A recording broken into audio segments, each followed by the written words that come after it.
Stop.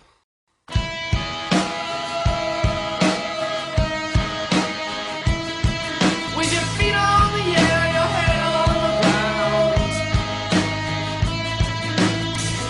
Your head will collapse, but there's nothing in it, and you'll ask yourself, where is my mind?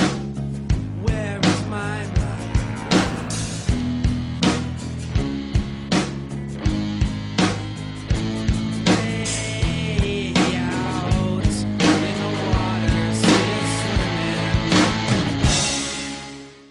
Buenas noches, bienvenido, estás en DDT, estás en el mejor programa de internet.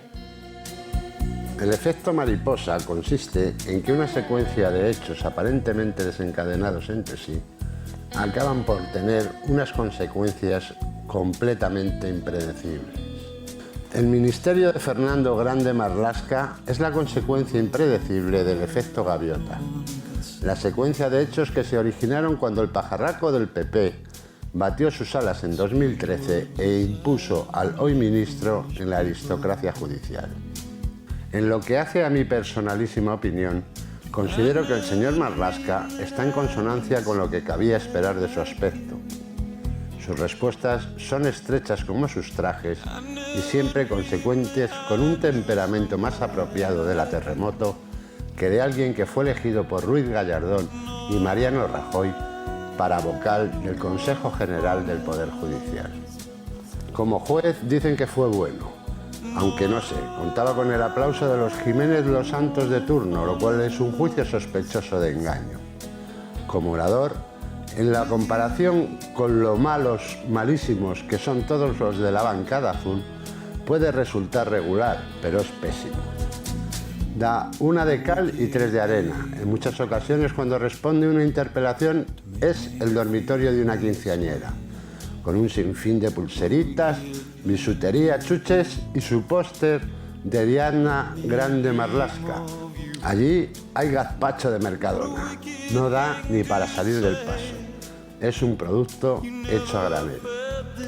Sabe que para defenderse hay que ir al ataque, por lo que a veces produce un puto caos del que con suerte brota alguna chispa que cose una idea extravagante. Tal y como sucedió con la Olona el día que ésta amagó y no dio, acusando al ministro de un episodio ocurrido hace 20 años y que le llevó por cobardía a abandonar la magistratura para evitar que determinada información se hiciera pública. Marlaska se defendió tachando a la diputada y al Partido Verde de homófobos, lo cual convirtió el hemiciclo en un gallinero revuelto al caso de unas inclinaciones sexuales que a nadie importan. En su intimidad menos íntima, con la que adorna su autobiografía, desvela que el orgullo es su peor defecto, lo cual me lleva a pensar que no se conoce bien, porque a la vista está que su soberbia es superior con mucho al mayor de los orgullos. Es un hombre que siempre se exhibe grave, rígido y displicente con todos los que le rodean y al que todo y todos parecen estorbar. Como ministro es lo peor. Ya en su día se desmereció a sí mismo, aunque quedó como un hombre de palabra, siendo el inductor que convirtió por un día a esa manga de panolis naranjas en cristianos en Jerusalén. Fue durante el último desfile del orgullo. Don Fernando había advertido a Ciudadanos por pactar con Vox. Si alguien no entiende que eso debe tener alguna consecuencia en un sentido o en otro, podría calificarse de irresponsable. Aquello fue dicho y hecho, y un montón de enloquecidos lanzaron una tromba de salivazos e improperios sobre los hipócritas. A principios de 2020, una vez que a pie de obra comprobó que Marruecos había colocado unos metros más allá idénticas concertinas en lo alto de idénticas vallas, dijo con voz cortante que por solidaridad y por respeto a la dignidad de las personas debían retirarse las inhumanas cuchillas de las vallas de Ceuta y Melilla. Vallas y concertinas que habían sido colocadas por Zapatero en 2005, en lo que, tomando las palabras del ministro, se podrá considerar un acto de terrible insolidaridad y un claro ataque a la dignidad de los negros por parte del gobierno de Zapatero. También le estorban bastante, igual o más que las putas concertinas, los reproches de las asociaciones de víctimas del terrorismo cuando les reprueban el acercamiento de presos etarras. Ahí se pone incluso más grave y sin que los colores le ocupen el rostro, concluye que su decisión no obedece a pactos con Bildu, sino que se realiza en el estricto cumplimiento de la ley.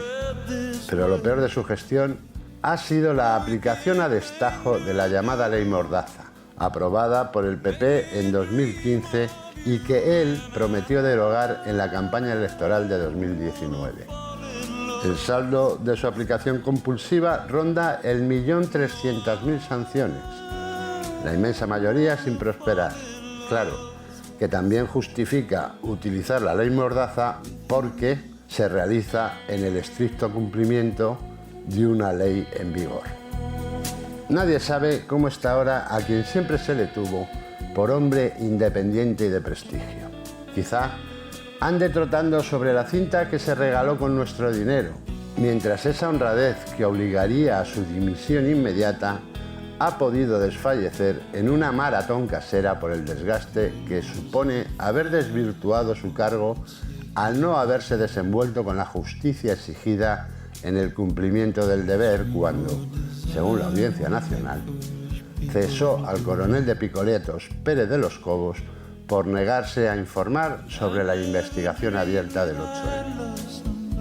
La paliza a una mujer en Benidorm por un par de animales, las puertas derribadas a coces y todos los abusos y las coacciones policiales son la consecuencia de una sociedad tragacionista sojuzgada por la violencia legítima de un supuesto Estado de Derecho que, si alguna vez lo fue, ahora está fallecido y sin autopsia, así que muerto por COVID-19. Es la nueva normalidad de una España enferma de cobardía que tiene en la infinita hipocresía de Fernando Grande Marlaska el brazo del orden, de lo que cabe deducir sin duda que el orden es mango. Dios no lo quiera, pero si el señor ministro nos hace el gran favor de morirse, tendré mucho gusto en llevar a su tumba una corona de flores adornada de una cinta arcoíris con la inscripción: Fernando, los cerrajeros no te olvidan. Ahora disfruten lo votado. ¡Qué maravilla!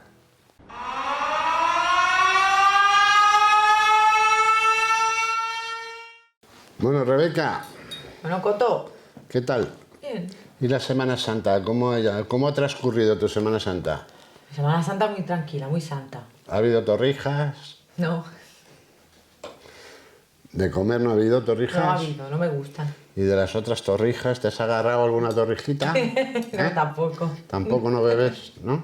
Yo no bebo. No bebes, no fuma, no dice tacos, llega a sus horas. En fin, es una mujer modelo. Pues yo sí he comido torrijas muy buenas y me he agarrado un par de torrijas también muy buenas. Qué envidia. ¿Qué envidia por qué? Oye, si tú no bebes, porque no quieres, ¿eh? ¿Eh? O porque no puedo. Tienes unos ojos hoy como de resaca, tía. ¿Y tú qué? Pues yo no lo niego, yo no digo que yo no he bebido. Yo no he bebido. Entonces, ¿de qué es la Que no he resaca? dormido, casi, poquito, ¿Y y eso? lo he descansado bien. Pensando en Froilán y Victoria Federica. Y ¿o sus qué? vacaciones y no las mías, claro. Porque a ti no te dejan salir. A mí no, A ellos tampoco. pero da igual. Pero ellos salen. Ellos salen y se van. Ellos salen, se Marbella piran. está bien, Marbella. Marbella. ¿Te gusta Tiempo. Marbella? No está nunca. Ah, pues no te pierdes gran cosa. Pues, ¿te gusta jugar al golf? Pues la verdad que no. Pues entonces no te pierdes nada. Que tiendas caras, restaurantes muy caros, todo muy caro y realmente lo único que merece la pena de Marbella son sus extraordinarios campos de golf. Un paraíso. Solo eso. Un microclima con un paraíso. No, solo eso no, eso es mucho. Para aquellos que les gusta jugar al golf. Claro. Lo Claro. que no, ¿qué hacemos? A Froilán le gustará jugar al golf. Ahora, como juegue con los palos lo mismo que con las escopetas, pues no sé, se mete un garrotazo en la cabeza o se lo mete a Victoria Federica. Me lo hace así, ¡pa! Al garrotín al garrotán. Que, como te iba diciendo, por cierto, me han vuelto a denunciar. ¿Otra vez? esta vez otro de allí, ¿Qué has hecho? del Sálvame. Madre mía, te voy a denunciar yo también. Bueno, Si me saco pero algo ahí. tú a mí, ¿por qué me vas a denunciar? No sé, ¿por qué te han denunciado ahora? Por llamarle mortadelo al otro. A mí también me llamas así cosas. Oye, No digas te eso. denuncio. No digas eso porque van a decir que te No, maltrato. no, No es verdad. ¿Y ahora qué va a pasar? Pues no lo sé. ¿Vas a llevar tabaco a la cárcel? No sé qué llevaré. Libros y... No, libros no, tabaco, he dicho. Hombre, tabaco y libros te Yo llevaré, no ¿no? O necesito solo tabaco, libros. o te tendrás que Solo leer allí. tabaco. ¿Y vas a hacer allí? Venga, flexiones. No, yo no. Venga, flexiones, Ni te vas a que fuera tu poner- novio, guapa, ni que fuera tu novio. Dale, conmigo, que viene, Bueno, tengo bueno, novio. claro, bueno, es que esto es novio. Ni que vamos, por favor, flexiones, qué manía. Hombre, pues algo tendrás que hacer. Yo soy Además, estás todo el día alérgico, fumando ¿eh? ahí con el fumeque. Ojalá. No, Ojalá. pues te tendré Y que llevar algún libro o algo, ¿no? Pensando. Ahí leer, ¿no? ¿Tú lees mucho? Lo que puedo. ¿Te gusta leer? Sí, sí, joder, ¿quién dice que no? ¿Y ahora qué? Pues nada, tendré que ir al juez a decirle que Mortadelo, pues que ha sido siempre Mortadelo, que ya mi madre le llamaba Mortadelo de pequeño. Decía, mira el Mortadelo ese. Pues eso decía mi madre. ¿Pero tú eras Es bien Filemón o fan. no? ¿Eh? ¿Tú eras Filemón o no? Te contesto luego.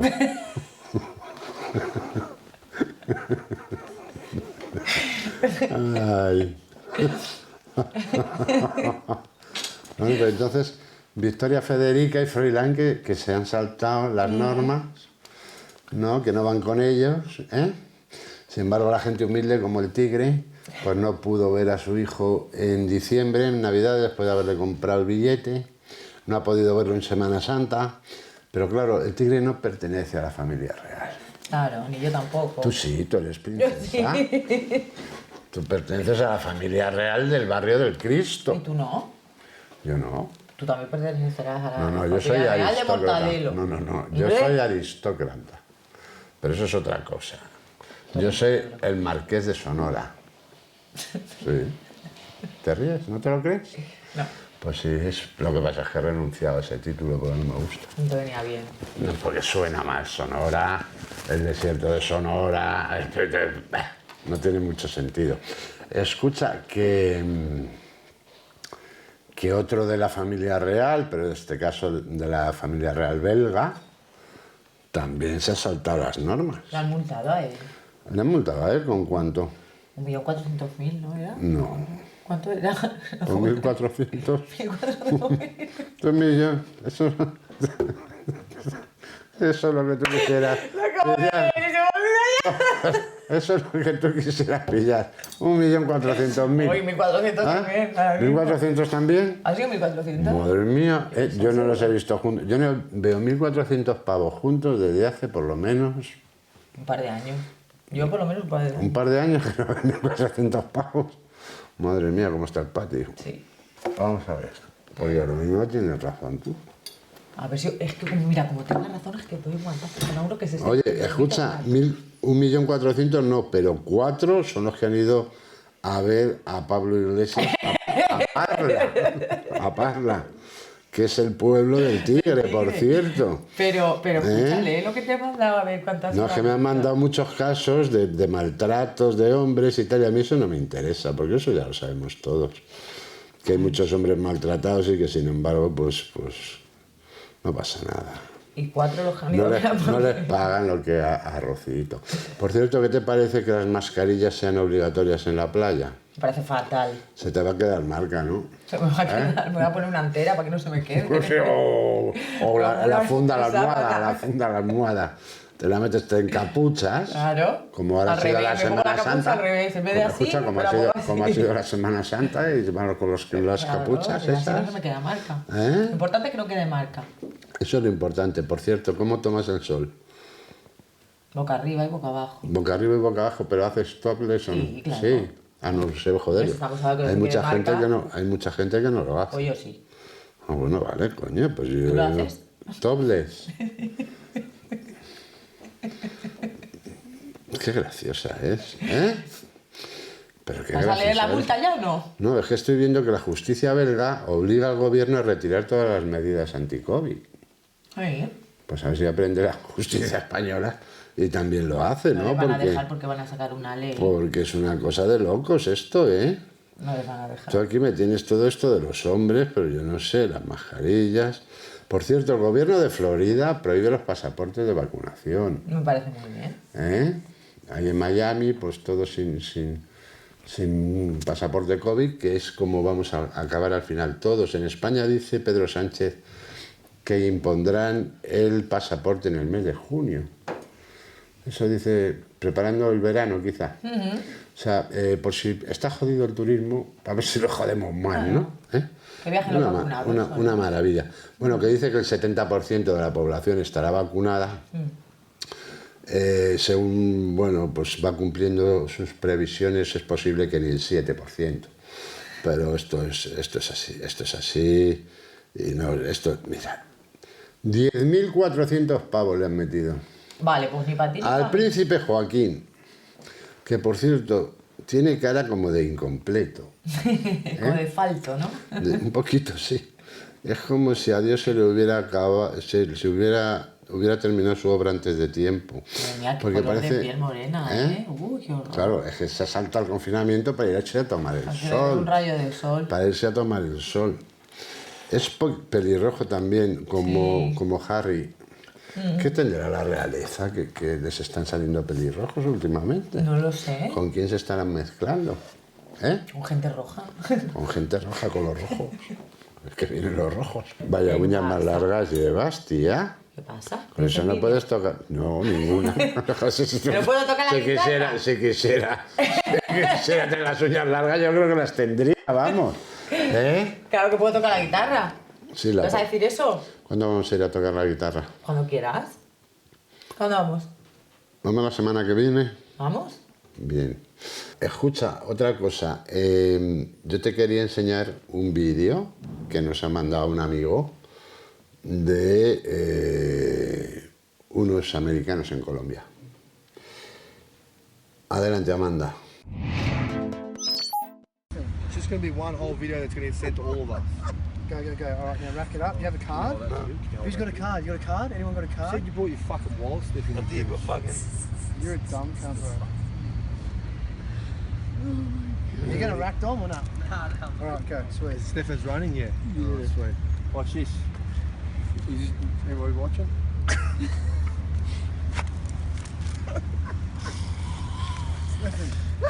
Tom.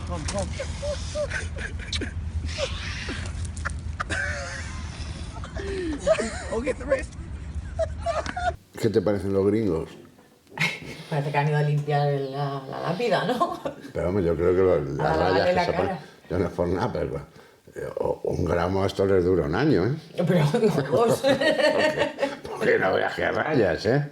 Pero, joder, qué cosa, qué de bueno. verdad. Qué pena, ¿no? ¿Eh? Que haya gente tan tonta, ¿no? Y gente que es capaz No, ¿cómo fue lo que puede? de rendir homenaje a ese ser tan repugnante como fue Pablo Escobar. Porque La serie de Netflix hace mucho daño. hace mucho daño la serie, yo creo. Eso de narcos y no sé qué. Carteles, sí. Carteles. Estos había que incluirlos en un cartel de gilipollas, a los tres. Pero bueno, la cosa ha tenido su gracia. ¿Quieres ver otra cosa muy graciosa que nos han enviado también? Vamos a ver. Vamos a ver. A los muertos del COVID.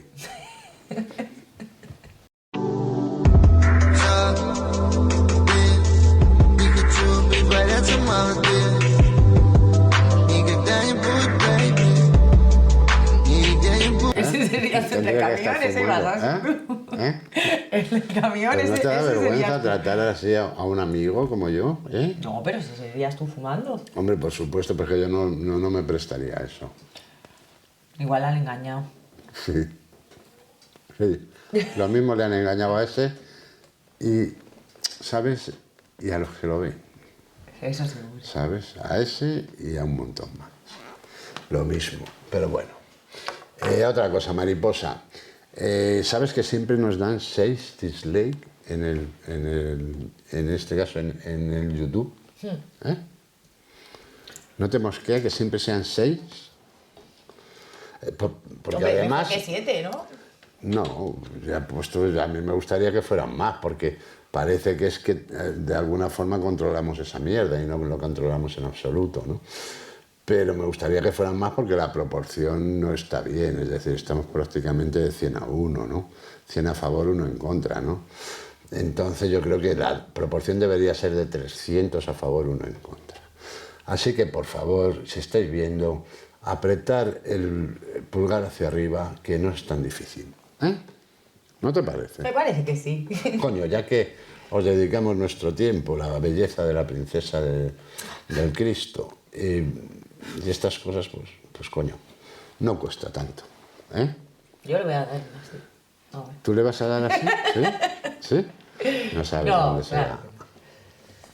Escucha. Luego vamos a tener una entrevista interesantísima con Ignacio González, que ha escrito un libro sobre ETA en el que detalla todos y cada uno de los atentados cometidos por ETA y nos da una relación de todas las víctimas de este grupo repugnante y terrorista asqueroso que es, no que fue, que es ETA.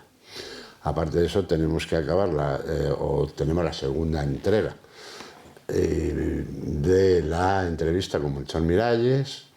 Vendrá Inés a hablarnos de la felicidad, de la manera de gestionar nuestras emociones negativas.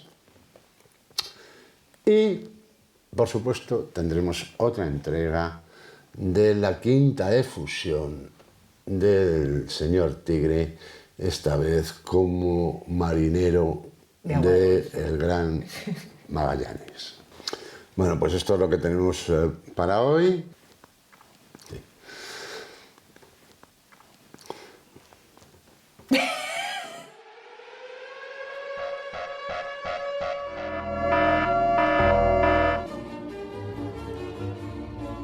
Hablando del terrorismo de Estado, es muy simbólico que el gobierno que indulta a Barrionuevo y a Vera es el gobierno de José María Aznar. Pero es que son lo mismo. Por eso digo que... Claro, es que son lo mismo. Es que ningún partido político jamás ha defendido un interés contrario al de cualquier otro partido político. Y esto se lo explicas a estos nuevos cachorros de Vox, estos que creen en los Reyes Magos y no sé. Porque es que hay que decir, mira, tú ya en qué crees, ¿no? Ya sé que en Dios no puedes creer.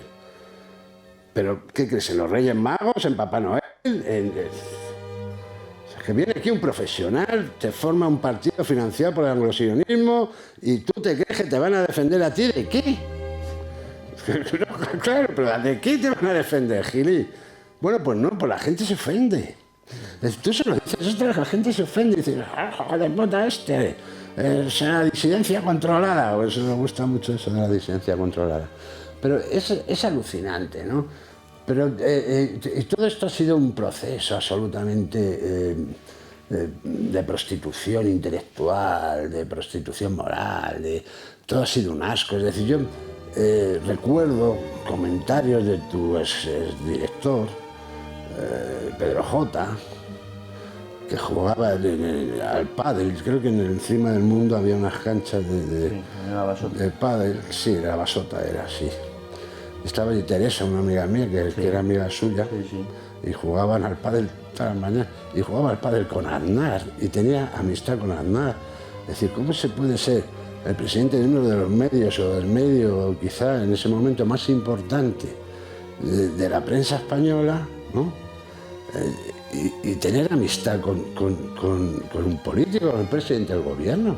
Es decir, no cabe. Dicho eso, Coto, en relación con Pedro J, yo te digo que en ningún momento en el periódico El Mundo, mientras yo estaba trabajando ahí, se cedió a ninguna presión del gobierno de Aznar, ni dejamos de publicar nada. Yo recuerdo los enfrentamientos con el gobierno cuando la guerra de Irak. Sí, bueno, ahí es cuando rompen. Que el periódico se posicionó absolutamente en contra ahí de la es guerra. Cuando rompen. Sí, sí. Cuando rompen su amistad. Sí. Y le costó la amistad. Sí. Ahí es cuando rompen su amistad. Optó por el periódico antes que por la amistad con el presidente. Bueno, por el periódico o por los intereses de quién estuviera detrás de las sociedades. Bueno, que detrás del periódico El Mundo estaba una multinacional, Rizzoli y Corriere de la Sera. Es a lo que voy. Sí, sí. Que si se fuese al revés, vamos, habían llevado el mundo al portaaviones ese o lo que fuera la mierda, la fragata esa que mandaron allí, ¿no? Es decir, por tanto yo creo que esa contaminación que hay en esa relación de políticos y periodistas, yo creo que está en parte, ¿no? O parte del problema, ¿no? Si tú has tratado con muchos políticos, tú has tratado con políticos incluso que les has sacudido, que les has buscado la ruina, ¿no? Es decir, tú has hablado con toda la gente, has tenido relación con esa gente que trincaba de los fondos reservados. Sí, bien es cierto que amistad de verdad con políticos no he llegado a... No, pero has tenido relación con ellos, no, por eso te digo, tú has tenido relación con ellos, profesional, y algunos pues se han abierto, ¿no? Porque quizás son un poco como los criminales que en un momento determinado necesitan derrotarse, necesitan llorar. Pero ellos tienen un concepto, ellos piensan siempre que te van a someter. Y después ellos tienen un concepto que es que esto, por eso hay periodistas que a mí me cuesta entender cómo no lo ven, y yo se lo digo, y digo, no, pero si tú te crees que por estar arrodillado delante de esta gente te van a ayudar algo, no, si estos al revés, primero quieren que te arrodilles, pero una vez que te has arrodillado, si no es una genuflexión con enorme entusiasmo, te consideran un enemigo. Entonces es insólito, y después lo que te decía, siempre piensan que van a poder contigo. Yo recuerdo cuando todo el episodio de los GAL, hay un momento en que Baltasar Garzón, el juez, da el salto a la política, después vuelve al juzgado, en una operación muy sucia, y yo recuerdo que me llaman para verme Federico Trillo y Francisco Álvarez Cascos, que no eran mis amigos. Y yo digo, fenomenal, como periodista digo, pues a ver si saco algo de información. Que es, cada vez que yo he quedado con un político, es para tratar de obtener información. Y nos vemos, me citan en la cafetería del Hotel Villamagna. Y me plantea y dice, oye, queríamos ver si tienes información que nos puedes facilitar sobre Garzón, porque queremos ir a por Garzón. Yo no me batí y les dije, pero vamos a ver, pero vosotros ¿quién pensáis que soy yo?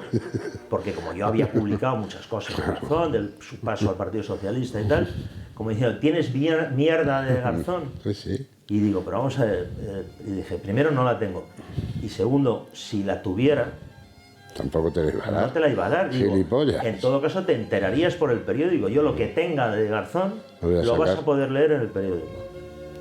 Y digo, y en cualquier caso no os voy a dar, lo último que yo haría es convertirme en la chivata de un partido político. Del PP. Sí, sí, bueno, no de ningún partido político. No, pero en este caso del PP. En este caso del PP.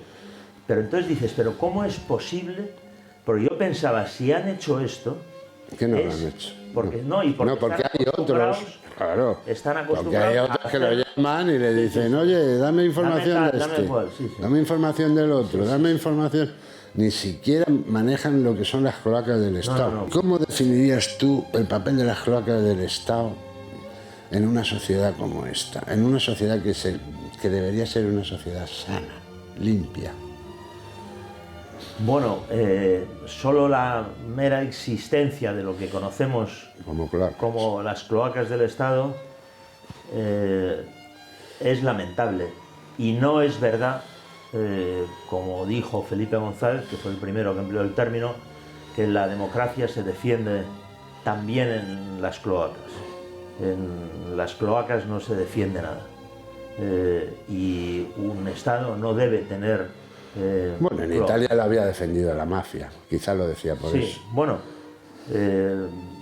no, y hay otros países en los que se ha practicado el terrorismo de Estado, en todos los países del mundo, pero con una diferencia. El único país en el que ha habido un Ministerio del Interior condenado por el Tribunal Supremo en pleno ha sido España.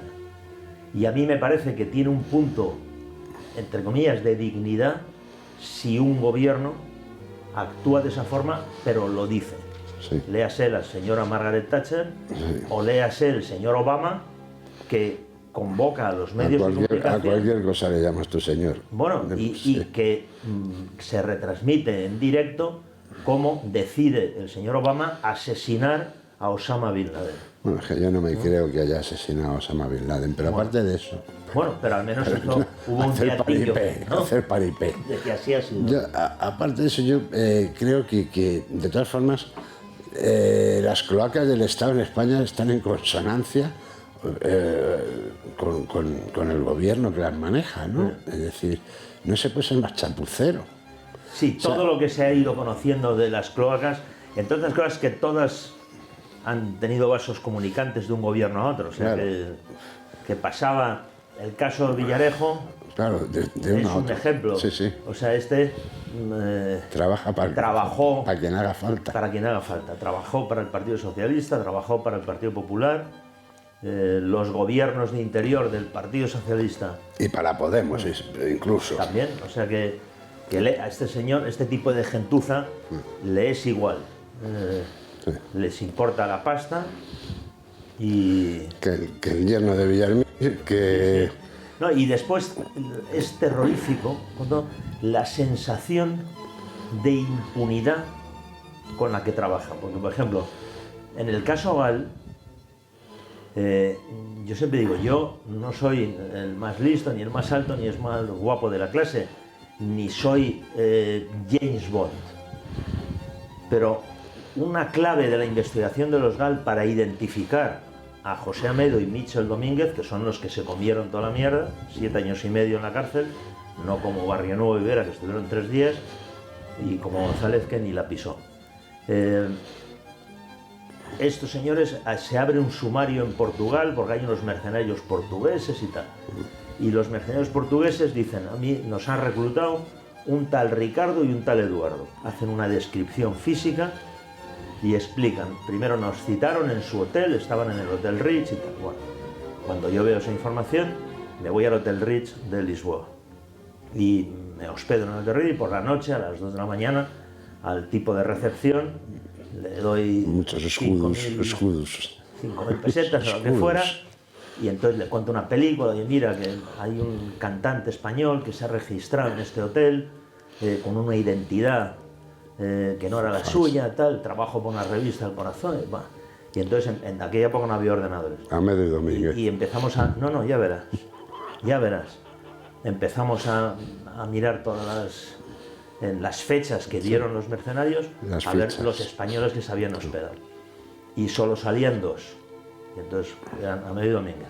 Amedo se registró en el hotel como Genaro Gallego Galindo, que era gracioso que los 2 apellidos empezaban por Gal. Y paga, o sea, se identifica ante el mercenario y dice, soy policía español, vengo de parte del gobierno español, me llamo Ricardo. En el hotel se hospeda como Genaro Gallego Galindo y paga con una tarjeta Visa José Amedo Fouce, Dirección General de la Policía. Eso es un normal profundo. Y entonces- Amigo de Mortadelo, No, bueno, ¿qué quieres? pero no es ya es un normal profundo, es que además es la sensación de impunidad Total, que con la tenían- que- claro, con la que trabajaban. con la que trabajaban. Claro. Aparte de que eran unos chapuceros, encima, pues eran unos Sí. tipos, unos descuidados, unos gilipollas. Lo mismo si iban a un casino que se fundían 200.000. No, se que fundieron 18 o 20 millones de pesetas de los fondos reservados. Sí, sí. Los fondos reservados, ¿realmente qué función tenían? Bueno, la función que tenían y que tienen todavía hoy es la de pagar chivatos de la policía, y eso es para, digamos, la utilización legal de los fondos reservados, que es pagar a confidentes para obtener información y trincar. Pero realmente ni Gente fuera de siquiera, ley. pero realmente ni siquiera esa utilización se le daba. No. Es decir, porque de los fondos reservados han estado mamando mucha gente, pero para pagar caprichos, es decir, no para... Bueno, y para llevárselo a su casa. Por eso, Era una cosa acojonante. Yo creo que fuiste tú. Yo creo, no, estoy seguro que fuiste tú el que me contó una anécdota de Roldán, o algo así que te contó Roldán cómo había caído en la utilización. Sí. Y que cada mes en la delegación del gobierno en Navarra le ponían en una caja fuerte que había 1,5 millones de pesetas. Reponían el dinero que faltaba. Reponían, sí, y se le explicó, y esto es un dinero que no hay que justificar. Y entonces él decía, esto es un chollo. Yo creo que me contaste que fue un día que necesitaba algo para su mujer o que no sé qué, un regalo o algo, y dijo, bueno, coño, le habían dicho, aquí hay un dinero, ¿qué tal? Pues voy a coger, a ver y qué lo pasa. repongo, o algo así. No, dice, voy a coger y a ver. Y entonces al mes siguiente abre la caja y Habían repuesto. lo habían repuesto. Dice, bueno, pues me lo llevo. Esto aquí, Y claro, al día siguiente, otra vez. Y después el sumum ya era el de Corcuera, ministro del Interior, que en Navidad llamaba a su despacho a los altos cargos de confianza, a gobernadores civiles en el País Vasco, y entonces abría unos rollos de estos de joyas Sí. y decía, bueno, podéis coger lo que queráis para vuestra señora. Como los muestrarios de las joyas. Muestrarios de joyería, Corcuera, Corcuera. que va dando lecciones de moral Ahora, lecciones de moral. y de ética Sí. por todos los medios que le quieran escuchar. Sí. Pues ese Corcuera tenía en el despacho unos muestrarios de joyería y Esto es una maravilla, hay otra anécdota que te voy a contar que es muy es bonita, una maravilla. de Javier Moscoso, cuando era ministro de la Presidencia, tuvo de jefe de seguridad a José María Pérez Gutiérrez, un policía que formó parte de la mafia policial, de los que asesinaron y hicieron desaparecer al Nani y montaban atracos Sí. y decían a un delincuente, hace este atraco y el botín es para mí. Bueno, y José María Pérez Gutiérrez, el día que deja el Ministerio de la Presidencia, la seguridad, él se había hecho muy amigo del ministro y dice, bueno, ministro, quiero hacerte un regalo de recuerdo, para que tengas un recuerdo mío, porque para mí este tiempo ha sido inolvidable, lo bien que me has tratado. Y le regala una botonadura de oro para trajes de gala. Esa botonadura de oro que utilizó en alguna ocasión el ministro Moscoso sin saberlo él, era parte del botín del atraco al Banesto de Madrid de las cajas de seguridad. Pues parte de ese botín, lo que les correspondía a este José María Pérez Gutiérrez. ¿Tú te imaginas que estás viendo el periódico y dices, me cago en su puta madre, si está en mío? Son mi botonadura, sí. Las que me robaron. Parte del botín del atraco Las al tiene Banesto. Moscoso. Sí. Moscoso al que le debemos esos días. Bueno, nosotros no, que le deben los funcionarios. Sí, ¿no? sí. Llevan su nombre por lo menos, ¿no? Sí. Esos días de asueto que utilizan todos, que hacen mudanzas todos los años. Yo no sé cómo cojones se la organizan. Pero sí, esto es extraordinario. Pues ¿tú crees que la irrupción de las redes sociales reduce el periodismo a los caracteres de Twitter, que ya no sé cuántos son, 140 o... Sí, vamos a ver, es que después hasta hubo un momento en que se hablaba y dice, no, es que esto es periodismo ciudadano. Digo, no, vamos a ver, el periodismo no tiene apellido, yo no sé primero qué es el periodismo ciudadano. Las redes sociales es una tecnología que posibilita... Hay periodismo rosa, Bueno, periodismo de investigación. Bueno, pero las redes sociales permiten a cualquier ciudadano expresar una opinión y también relatar algún hecho del que uno ha sido testigo, o incluso grabando unas imágenes, emitir unas imágenes de algún acontecimiento del que ellos han sido testigos. Sí. Eso no es periodismo.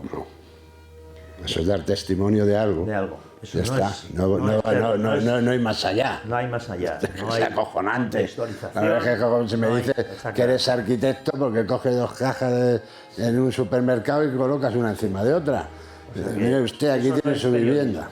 Y después, desgraciadamente, los medios de comunicación, como a lo que se dedican esencialmente es a la propaganda y al periodismo declarativo, es decir, dice uno, dice el otro, pues ahora los políticos lo que hacen es, en vez de dar una rueda de prensa donde se les puede preguntar e incomodarles, es Twitter.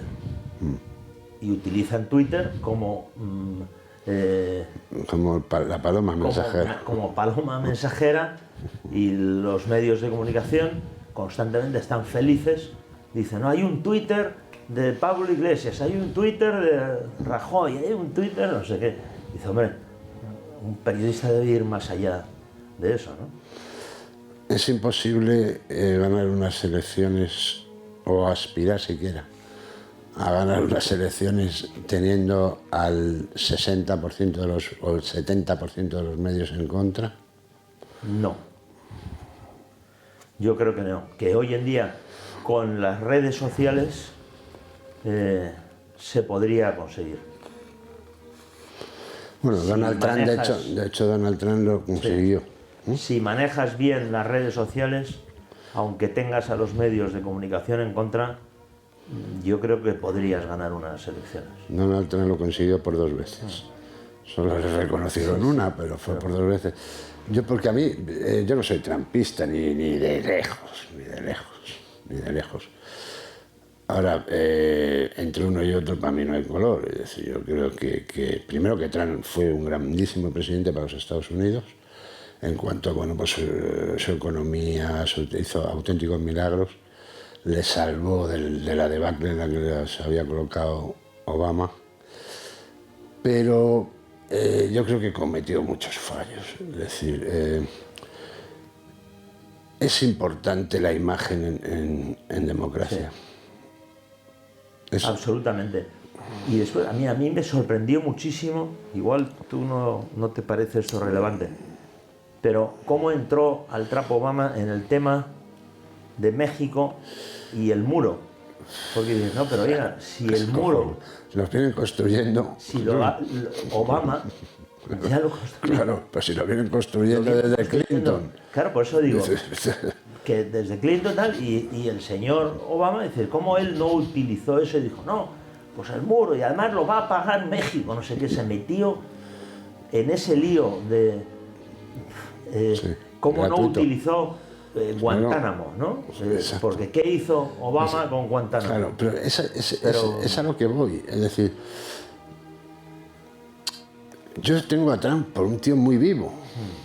Lo tengo, yo creo que su biografía lo demuestra, además. Es decir, es un No hay tío duda. el que dice, no, es que es hijo de un multimillonario. No, eso no es verdad. Es decir, es un tío que crea una fortuna él. Pues, que maneja los tiempos de puta madre, ¿qué tal? Y sin embargo, le dejo meter unos errores que pone en manos de los Ferreras del mundo, pues son los Ferreras del mundo, hay muchísimos Ferreras en el mundo, no solo aquí tenemos gorilas en la niebla, pero hay muchos, y se lo estás poniendo en bandeja, ¿no? Sí, él yo creo que en la relación con los medios se equivocó de medio a medio. O sea, y para mí de una forma insólita. No entiendo cómo él no calibró que su enfrentamiento con los medios podía pasarle alguna factura importante, ¿no? No, se la pasó toda. Sí, sí, sí. Es decir, es un tío que le han permitido robarle las elecciones con la ayuda, por supuesto, la colaboración de los medios, si no, no hubiera sido posible. Si los medios hubieran denunciado las irregularidades que se han cometido, que es que son irregularidades, son millones de votos. No, es que te hemos tangado 100.000 votos en Ohio, no, macho. Hay millones de votos. Hay cientos de miles de papeletas flotando en el lago. ¿Entiendes? Que esas son las que hemos visto. Hay imágenes como sacan unas papeletas, cómo meten sacas con otras papeletas. Se va la luz, se empieza el recuento de 200.000 votos para Biden seguidos. Es decir, que matemáticamente es imposible. Es decir, es una cosa una serie de situaciones que dices, coño. Es decir, y luego él tampoco ha sabido defender. No, es decir, está claro. en absoluto. Para mí ha sido una decepción. Yo pensaba que les iba a plantar cara. El tema del Capitolio fue El una Capitolio, cagada. no, pero es que no fue suyo. O sea, es una cagada, y es una cagada la llamada a la manifestación. Pero es que además luego tú ves la gente que entra en el Capitolio y llevan tatuajes de Antifa en la muñeca. Es decir, tronco, no sé, ¿no? Es decir, quieren mirar para otro lado, mira, pero para mí está claro, ¿no? Entonces, bueno, ves como la guardia del Capitolio, para entrar en el Capitolio, vamos. Una broma. Vamos, pues que decía, mira, chavales, tira para adentro, venga. Tú, espérate, que te falta un megáfono, toma. Hijo puta, toma una cerilla, de fuego a eso, ¿no? Es decir, es acojonante. Entonces, una cosa tan burda, ¿no? La democracia que se entiende como la democracia más seria del mundo, occidental, que tal, el ejemplo anglosajón, el ejemplo no sé cuántos y tal, es un puto cachondeo, un disparate, un robo manifiesto, se han enciscado el sistema, se han meado encima, y todo para colocar a un tío que no sabe ni en qué día vive, sé que esa es otra, ¿no? Es decir, ¿qué es lo que habéis colocado ahí? O sea, yo no, es que te lo juro que no lo entiendo. O sea, realmente esto te da la medida que hay un deep state realmente, que esto no es una conspiranoica, que no se trata de una teoría conspiranoica, sino que hay un deep state que es el que realmente gobierna. Pues sí, bueno, en parte sí, pero eso pasa en todos los, los países. Sí, sí, pero por eso te digo, es que hay alguien que mueve los hilos, ¿no? Sí, entonces es evidente, es decir, que Soros viniera aquí a ver al Pamplinas antes que nadie, ¿no? Pues, y a decirle, colócame a este. Uno mira los historiales de los ministros, uno mira sus trayectorias, mira de dónde proceden, y ve ahí la Open Society, ¿no? Bueno, por ejemplo, el ejercicio en España es un ejercicio interesantísimo que si uno se mira los currículums de los 365, creo que son diputados del Congreso, hay mucha gente que no sabe que no hay ni uno. Ha habido momentos, ahora mismo no lo sé, pero ha habido momentos en que yo he hecho ese ejercicio en el que no había uno solo que hubiera trabajado en su vida. ¿Entendió? Por trabajar, levantarse por la mañana. Trabajar, tener un trabajo. Desde pequeñitos, desde las juventudes socialistas tú que estás y en lo esto, público sí, de toda la puta pero vida. tú que estás metido, sí, pero yo voy más allá, yo quiero ir un pasito más allá. Vamos. Es decir, eso lo sé. Es decir, tú tienes además líderes de los partidos, ¿no? Bueno, hay viceministras que han cotizado meses, pero aparte de esto, ¿tú crees que hay sociedades, o sea, en concreto la masonería, que mueven los hilos de la política internacional? Vamos a ver, yo no conozco lo suficiente la masonería como para poder afirmarlo. ¿Me extrañaría? No, pero hay que hablar con propiedad de las cosas. Sí, y bien. Yo no conozco lo suficiente de la masonería. Pero hablando con propiedad, por ejemplo. Que eso sea así. Pero hablando con propiedad. Es decir, por ejemplo, Podemos utiliza una simbología masónica, pero 100%.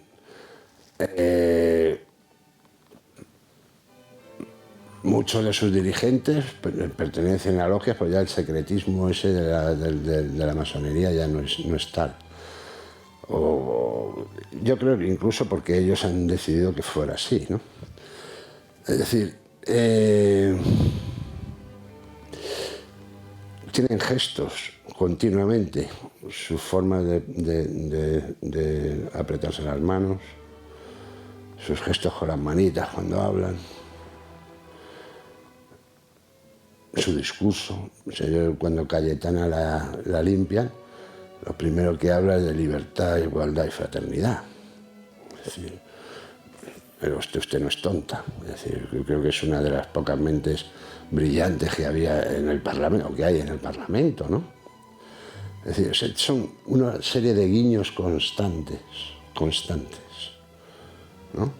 Entonces, a mí me hace pensar, yo no lo puedo afirmar con absoluta seguridad, pero que todos estos muchachos que captan de las juventudes Antes castaban gente muy brillante, por la masonería ha pasado gente brillantísima, ¿no?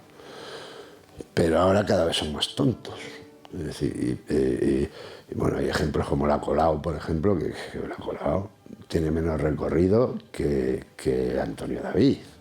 Es decir, es una cosa, es alucinante. Es decir, cuando uno piensa cómo esa tía es alcaldesa de la segunda ciudad más importante de España, es decir, a mí no me entra en la puta cabeza. Por corrompido que esté el sistema, por corrupta que esté la gente, por la falta de criterio, por la falta de pensamiento crítico que pueda haber, es absolutamente inconcebible que haya políticos que ocupen los puestos que ocupan. Sí, sí, estoy absolutamente de acuerdo. No, y después de Podemos, sí es importante el tema, porque después hay, es decir, Pablo Iglesias no es ningún gilipollas. No, es el... Juan Carlos Monedero tampoco. Tampoco. Tienen una buena formación académica y después políticamente están formados en un régimen que sabe lo que hace, que es el régimen venezolano. Yo tengo una anécdota. Sí, pero es que, pues es que voy, sí, ahora, perdona, es que hay una cabeza, o una de las cabezas, que organizan esa formación, es la de Jorge Verstriek. Es decir, que tú lo piensas, y dices, ¿cómo cojones Jorge?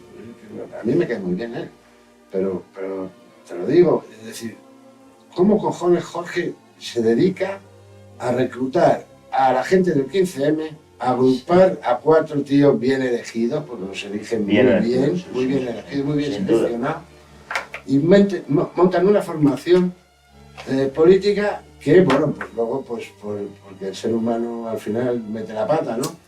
Pero si este hombre siguiera en Vallecas, en vez de tener 4 millones de votos, podría tener 12.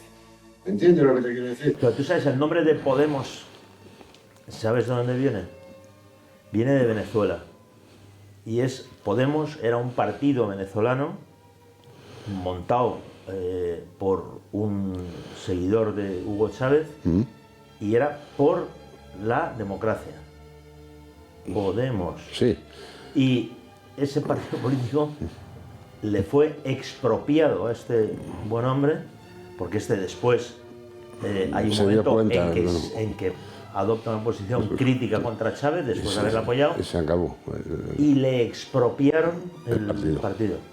Sí, pero bueno, es que además todo es un... Y ahí trabajaban. Sí, pero es que además vamos ahí, sí, pero es que esos son todos masones. ¿Qué te ha parecido, por cierto, la postura de Aznar de salir embozado?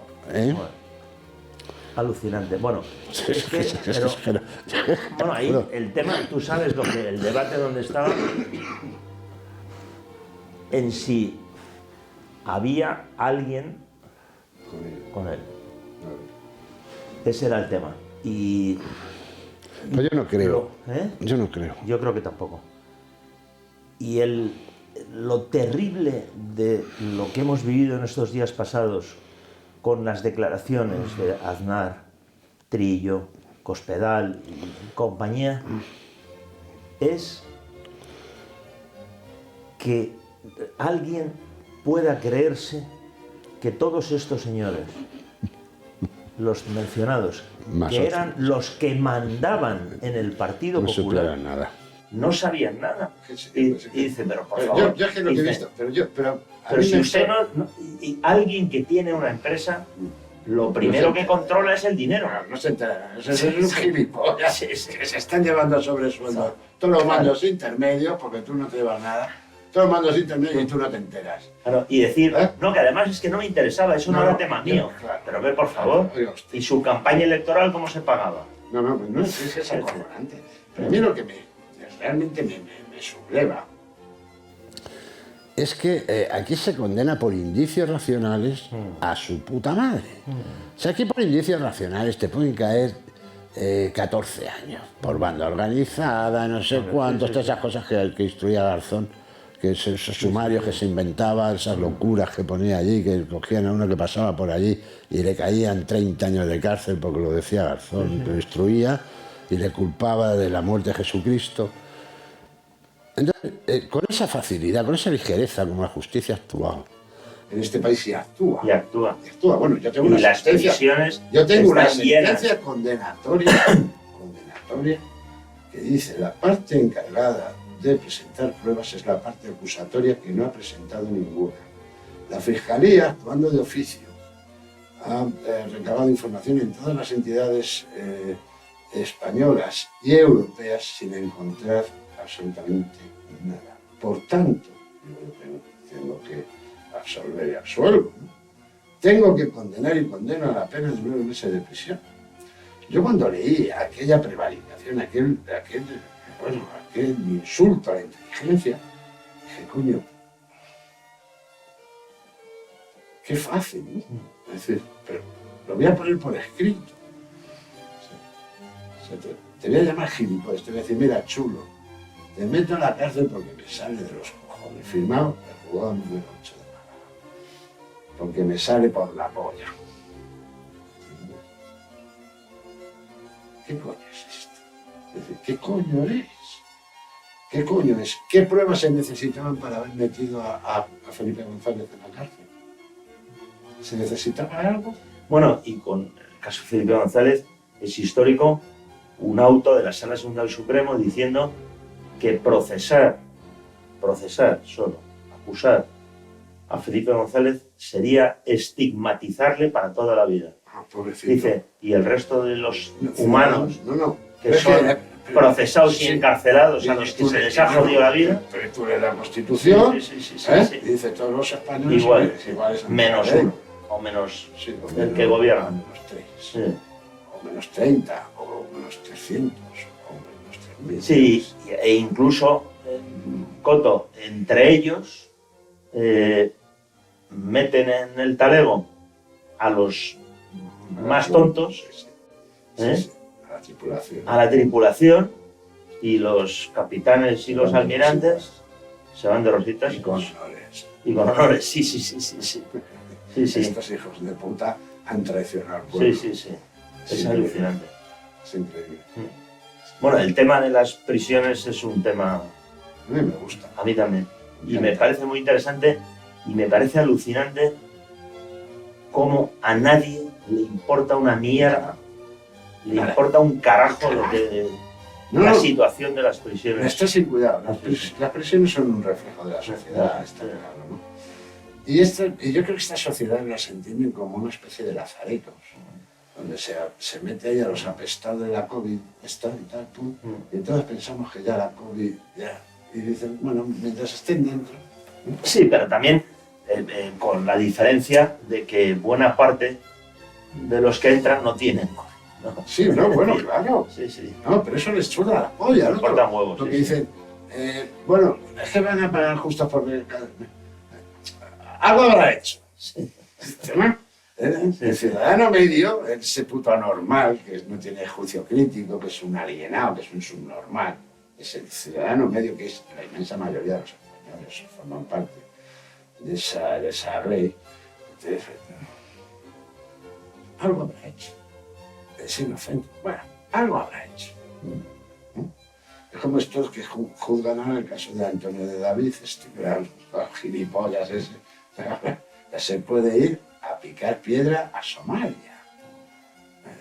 Pero a Somalia, y pintarse de negro que no le reconozcan. Y ni así. Absuelto, Y ni así. desestimada No. las querellas de la otra, Que va a Y ser no sé, descuartizado. archivadas, y ya No, y lo que le espera. Pero espera, no. Por cierto, ¿qué opinión tienes de esta pandemia tan grave que está sacudiendo al mundo y que nos ha sumido en la ruina por 40 años?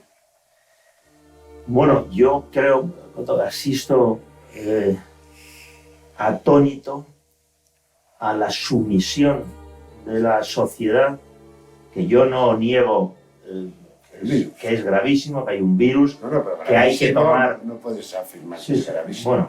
bueno, lo que hay No un tienes virus, datos que que afirmen. hay que... Ya, pero Melchor, no hay datos que afirmen Bueno. que puedan sostener que ese virus es gravísimo. Sí, pero vamos a aceptar, digo, ¿no? Sí, pulpo como animal de Dialécticamente, compañía. pulpo como animal de compañía.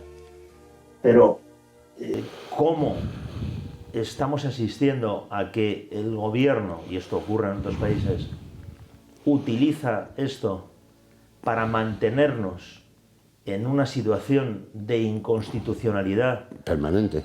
desde hace un año y pico, Sí, sí, que se va a permanente. prolongar el tiempo que les salga de los cojones a ellos, con derechos suspendidos en un estado de excepción. Derechos fundamentales, sí. Y todo el mundo encantado. Y todo el mundo encantado, y a las 8 salgo a aplaudir y no sé qué. Bueno, Melchor, ya sí que no tenemos más tiempo, lo hemos sobrepasado con creces. Y bueno, agradecerte una vez más que hayas estado aquí, que nos hayas dejado ese tu conocimiento y esa que nace de una extraordinaria experiencia. Y tal vez señalar que la amistad contra esa opinión generalizada de que es algo que hay que cultivar, que hay que cuidar, que hay que mantener, de ninguna forma puede obedecer a ningún tipo de interés ni ningún tipo de cuidado.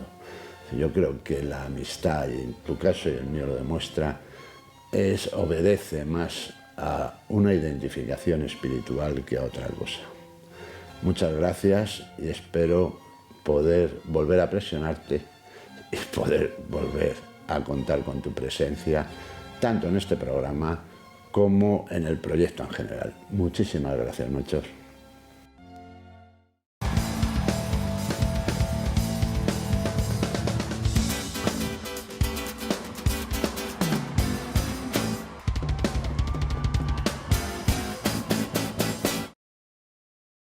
Muy buenas noches, Inés, ¿cómo estás? Hola, Coto. Muy bien, todo fantástico. Qué maravilla, es fantástico. Oye, la semana pasada quedamos en que esta semana pues trataríamos cómo afrontar o cómo negociar esas emociones negativas que tenemos todos, ¿no? En un momento determinado de la existencia, ¿no? Así que nada, te cedo la palabra y voy a procurar no pisarte porque luego la gente en el chat me lo recrimina. Te riñe, ¿no? Me riñe. A ver, nos pisamos mutuamente porque los dos hablamos mucho. No, que va. Venga.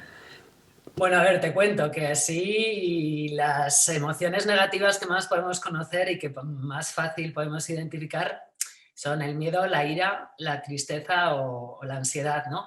Y hay que tener cierto cuidado con ellas e intentar aprender de ellas. El miedo se puede transformar en fobia, la ira en odio y la tristeza pues en depresión, ¿no? Entonces es importante identificarlas a tiempo para lo que te comentaba, poder aprender de ellas. Aunque es un poco desagradable, se puede aprender mucho de ellas porque te mandan mensajes.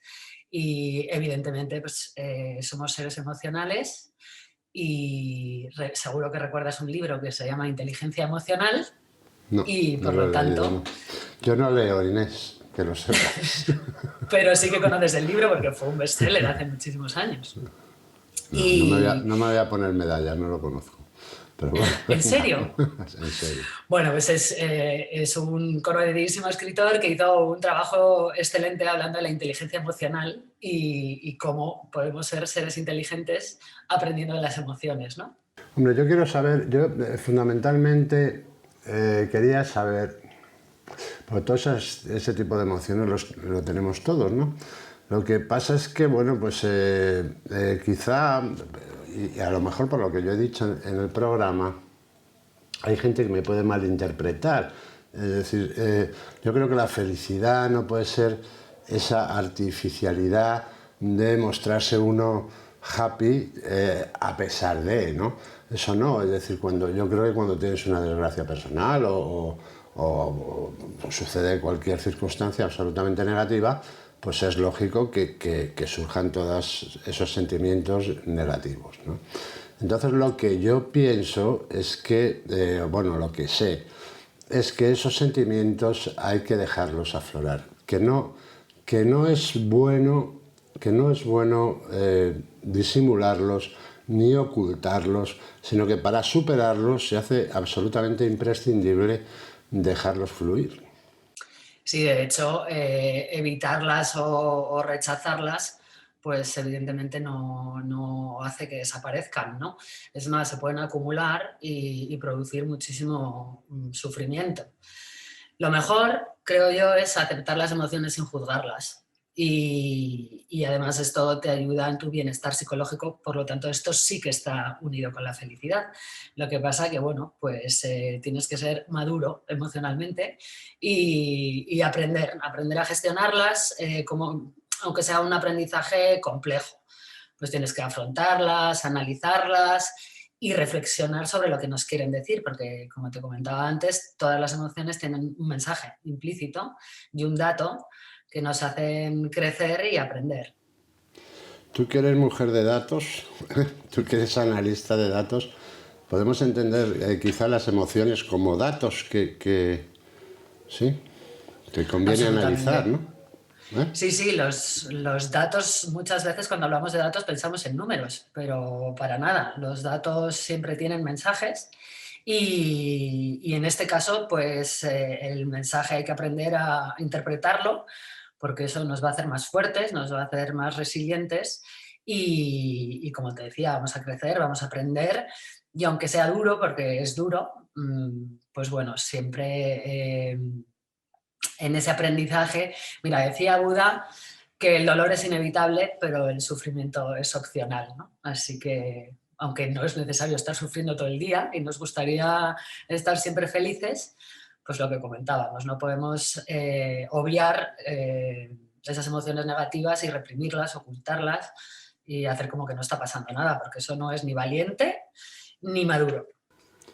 Así que esas emociones las podemos considerar como datos, pero no así, podríamos decir, como directrices. Es decir, que convendría analizar los datos, ser un buen informático, ¿no? Legalizarlos y utilizarlos como Dios manda, ¿no?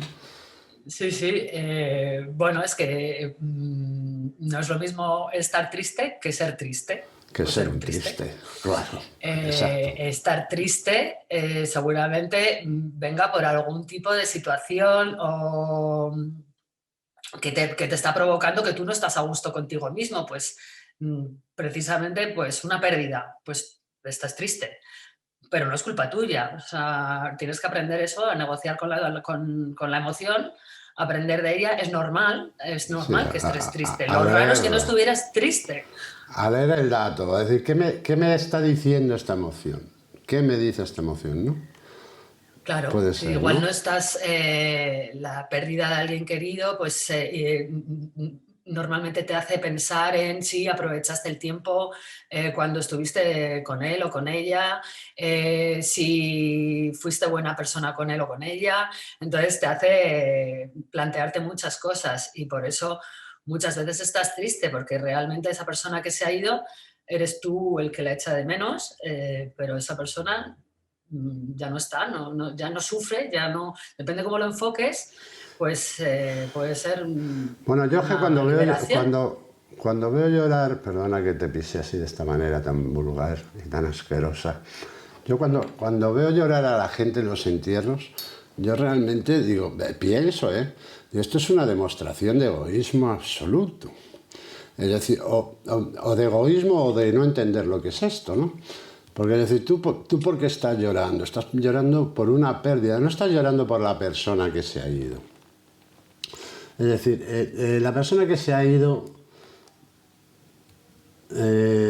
para un ser espiritual como es el que os habla, pasa a, como decían antes, a mejor vida, ¿no? Esa palabra tan fea que decía el vulgo. Pasó a mejor vida, ¿no? Pasa a otra experiencia, a otra dimensión. Yo creo que no hay que llorar las muertes. Yo soy de los que piensan que las muertes, sí, pero es un desahogo del egoísmo. Porque tú estás entendiendo o sea, tú estás llorando lo que tú pierdes. Lo que tú pierdes, no estás llorando por esa persona que se ha ido. No, claro, evidentemente lloras porque la que estás sufriendo eres tú, pero es una fase de duelo que tienes que pasar y yo creo, no me seas animalito, yo creo que Animalito, llorar es ¿no? bueno, Yo siempre hay que he, desahogarse. yo siempre he flipado con esos entierros de New Orleans y por ahí, ¿no? Que va una banda de negros tocando el trombón y la trompeta de barra esa, pero y la trompeta americana, que me molan todo, es decir, van celebrando. Es decir, o esos irlandeses, ¿no? Que se beben la cosecha del 2002. Me parece fantástico, me parece un homenaje fantástico. Yo el día que me muera, primero quiero que me entierren, que me echen al camión de la basura. Y luego quiero, te lo juro, comparada en todas las estaciones. Vaya partido, un recorrido en condiciones. Y luego, pues que mis amigos lo celebren. Es decir, no que celebren mi muerte, lógicamente, sino que celebren mi existencia. Es decir, yo entiendo así las cosas, pero bueno, puede ser que yo sea un ser rarito. Puede Un ser. poco Puede ser. raritos, un poco raritos Un poco somos en raritos este somos programa. todos, Un todos, poquito. todos somos diferentes y eso forma parte de esa gran experiencia humana que podemos decir, ¿no? Que es la existencia, ¿no? Que quería hablar así, pues como estabas hablando antes, del entendimiento de determinados sentimientos, ¿no? Es decir, por ejemplo, hablarte pues, del valor, ¿no? Que me pudieras explicar, por ejemplo, en qué consiste el valor, ¿no? Que es más o el miedo, ¿no? O qué es el valor en relación con el miedo, o digo, para que la gente entienda fundamentalmente lo que has estado explicando. Es decir, que hay sentimientos que uno no va a evitar, ¿no? Por mucho Bueno, el que quiera. valor no es la ausencia de miedo, sino la capacidad que tienes para vencer el miedo. Exacto. El miedo es una de las emociones, ya lo hemos hablado varias veces, que más te paraliza, que realmente no te deja tomar decisiones con objetividad y tienes que pararte a hacerle frente y vencerlo. Y eso es ser valiente, no la gente que va por la vida diciendo yo no tengo miedo a nada. Bueno, no tienes miedo a nada hasta que vas pasando por un paso de peatones y se te para un coche, ¿sabes? Con un frenazo. El brinco que pegas, evidentemente, es enorme, ¿no? Pero ese miedo te hace reaccionar y probablemente, precisamente por eso, saltas. Pero puedes aprender muchísimo del miedo. Yo que, como sabes, me tuve que enfrentar a su día a él. He aprendido muchísimo. Desde entonces, en este año largo que llevamos, me ha ayudado mucho a gestionar este sufrimiento que estamos viviendo todos a nivel mundial y a no dejarme vencer por estas emociones, porque levantarte cada día y ver que llevamos un año y pico y que prácticamente todo sigue igual o peor, pues Bastante peor. tienes que estar muy fuerte mentalmente y me ayuda mucho lidiar con estas emociones negativas que, por supuesto, un día estoy enfadadísima, otro día estoy triste, otro día miedo, es cierto que no tengo, pero bueno, porque esa emoción la tengo mejor gestionada. Pues en esto consiste precisamente, en vencer esa tristeza, ¿no? Es decir, con una dosis quizá desmesurada de alegría, que es lo que hay que echarle a todo. Bueno, yo creo que hoy nos has dado una lección completa. Muchísimas gracias, Inés. Y nada, un beso sideral para Mateo y otro beso sideral para ti. Y hasta la semana que viene, que espero que quisiera que nos hablaras de la belleza y de la importancia de la belleza en la felicidad. Bueno, uno de mis temas favoritos. No estoy hablando de tu belleza física, ni de la mía, por supuesto, pero sí de la importancia que es ese sentimiento que llega por un camino que no obedece a la razón, sino a la emoción. La belleza es uno de mis temas favoritos, así que será un placer estar con vosotros una semana más. Os mando besos enormes y espero veros la semana que viene. Muchas gracias, Inés. Gracias. Hasta luego.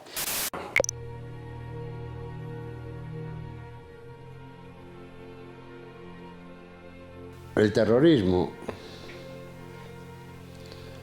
no se erradicará cuando lleguemos a alguna clase de arreglo con sus agentes, ni cuando liquidemos físicamente, sino cuando lo que hagamos se entienda como una estrategia y una conducta que no conduce más que a una derrota final de las causas que lo inspiran.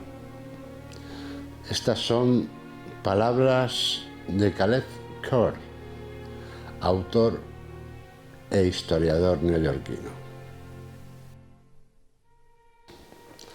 Hoy visita nuestro banker Ignacio González.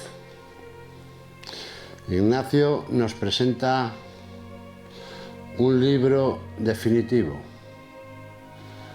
ETA, el libro definitivo, historia negra del terrorismo etarra. Buenas noches, Ignacio, es un placer y es, yo diría, que un honor recibirte en este modesto banquet donde espero, o desde el que espero saques la bola y emboques como no puede ser de otra forma. Gracias. Muchas gracias por permitirme estar en este coto de libertad. Gracias. Has escrito un libro maravilloso que refleja todos esos actos absolutamente inhumanos, toda esa historia absolutamente sanguinaria, negra, repugnante, que escribió ETA y con la que manchó, yo diría, innecesaria y brutalmente la historia más reciente de nuestro país. Lo primero que me viene a la cabeza o se me ocurre preguntarte es ¿por qué? Bueno, es una muy buena pregunta. Es un libro que nunca me hubiera gustado escribir. Ojalá que nunca hubiera tenido la necesidad de exponer toda la negra historia del terrorismo etarra que tanto ha condicionado la vida social y política de este país. Esto es memoria reciente, no es memoria histórica. Hay una cortina de humo mediática por la cual parece que no ha importado lo que ha acontecido hace muy poco en nuestro querido país, y humildemente yo lo que he hecho con mi libro es, de alguna forma, testificar con datos absolutamente constatados y relevantes toda la atrocidad, el genocidio etarra de esta banda terrorista que con sus 50 años de terror ha aniquilado a la población que estaba en desacuerdo con sus postulados totalitarios. Bien.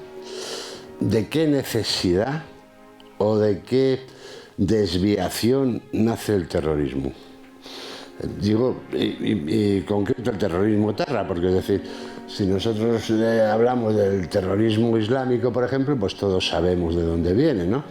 De una radicalización, de una interpretación de una religión. Es decir, pero el terrorismo etarra en concreto, ¿de dónde nace o qué es lo que le alimenta, no?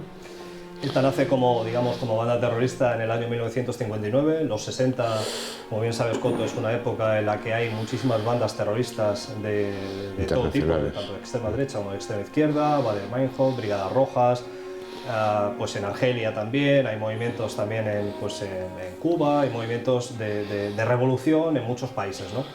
Es verdad que aquí se vive una dictadura y es verdad que ETA nace con esa propuesta de, en principio, ser unos revolucionarios vascos que luchan por la libertad. Nada que se asemeje a la realidad. En más del 90% de los crímenes de ETA, más del 90% de los asesinados por ETA han sido después del franquismo, ¿no? Por lo tanto, eso es una percha de comunicación que ellos han utilizado para que la sociedad vasca esté absolutamente anestesiada y durante un tiempo, sobre todo los años 70 y 80, estuvieron bien vistos, hasta que ya realmente se vio que era una maquinaria de extorsión, de sangre, una absoluta mafia que no tenía absolutamente nada que ver con la política ni con la independencia del pueblo vasco, sino que era gente que utilizaba el miedo y la extorsión para su propio beneficio, y a partir de ahí ETA se deslegitimó, ¿no? Pero a ETA, aunque nos duela reconocerlo, no la venció la sociedad. A ETA le vencieron los cuerpos y fuerzas de seguridad del Estado, la actuación de los jueces, el hecho de que los santuarios, por ejemplo el francés, se acabara, y luego, lógicamente, el estrangulamiento económico. Y también, igual que en los 60 y 70, las opciones, digamos, terroristas, revolucionarias, no estaban del todo mal vistas. A partir de los acontecimientos del 11S, Estados Unidos, en su lucha global contra el terrorismo, lo que hace es ilegalizar todo este tipo de situaciones, ¿no? Y de Batasuna, por ejemplo, que era la marca electoral de... Deslegitimar, más bien. Bueno, pero la ilegalizó también, ¿no? O sea, sí, ya, pero... se legalizó. Aunque ahora tenemos a los herederos... Pero es a lo que voy, porque tú hablas de una derrota que a mí no me parece tal. Es decir, yo... Cuando veo la composición del Parlamento español, pues veo 5 elementos ahí que forman un grupo parlamentario que se denomina Bildu o que pertenece a Bildu, que son, pues esos intelectuales o teóricos del terrorismo vasco, ¿no? Entonces yo no sé cuál es la derrota. No es... Yo cuando un gobierno como el nuestro se apoya en esa gente para sacar sus propuestas adelante, para sacar sus proyectos adelante, a mí no me da la sensación de que esa gente haya sido derrotada. Totalmente de acuerdo. ETA ha dejado de matar, pero no ha dejado de existir. Es decir, su proyecto totalitario está en las instituciones. Bildu, cuya madre es Sortu, sí, no es un grupo ecologista progresista, es un grupo que, aunque a ellos ahora les moleste que le llamen los herederos de ETA, no lo digo yo ni lo dices tú, lo dicen las pruebas, que son irrefutables. Hay más de 26 cargos electos de Bildu que han tenido de una forma o de otra relación con el terrorismo de ETA. Entonces, es verdad que ahora, un poco como hemos comentado en la previa, digamos, hay una emergencia nacional, en el sentido de que son los totalitarios genocidas que han matado a casi 1000 personas, 22 ataúdes blancos incluidos, 22 niños incluidos, los que están en la dirección del Estado y los que están de alguna forma interviniendo en un Estado que han querido liquidar y que siguen queriendo liquidar.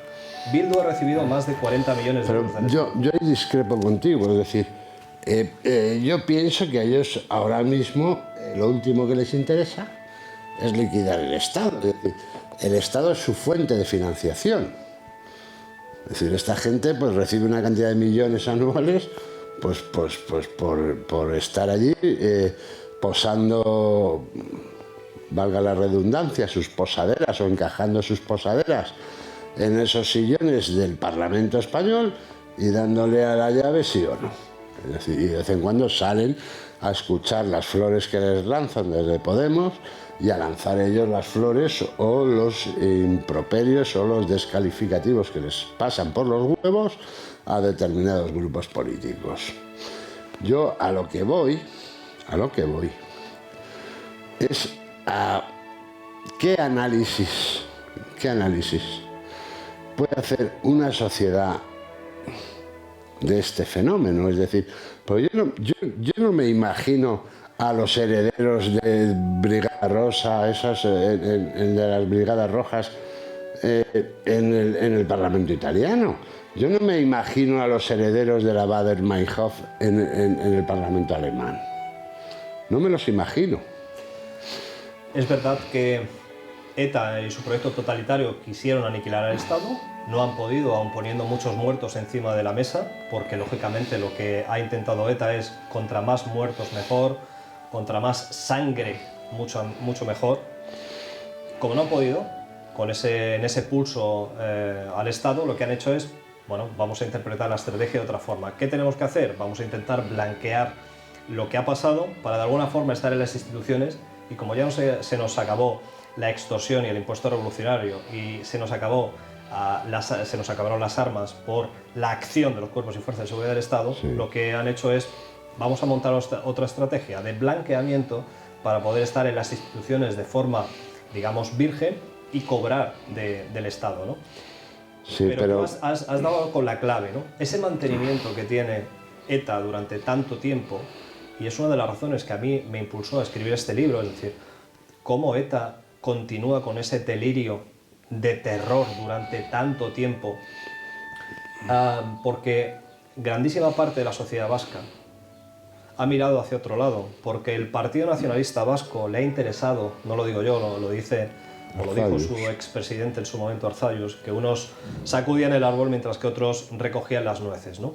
Y por supuesto el papel cainita, absolutamente deleznable de la Iglesia vasca. ¿Sabes, Coto, que solamente ha habido un colectivo que no ha sufrido los rigores de la banda asesina ETA? ¿Sabes? La Iglesia. La Iglesia.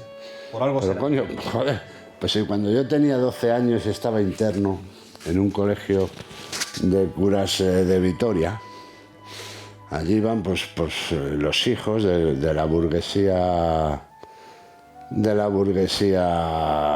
vasca, y ya llevaban pintados los pantalones Gora, Euskaditas, Katasuna.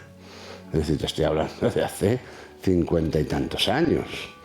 Es decir, yo creo que hay una gran parte de responsabilidad, pero enorme, una parte enorme de responsabilidad, tanto en la Iglesia como en esa burguesía que pertenece al PNV, que pertenece a enfoques políticos más conservadores, ¿no?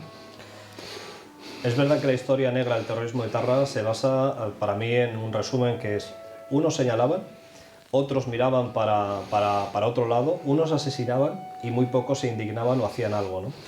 Es decir, al final, en grandísima parte de la permanencia del terrorismo de etarra durante tanto tiempo ha sido por esto, ¿no? Pero dentro de esa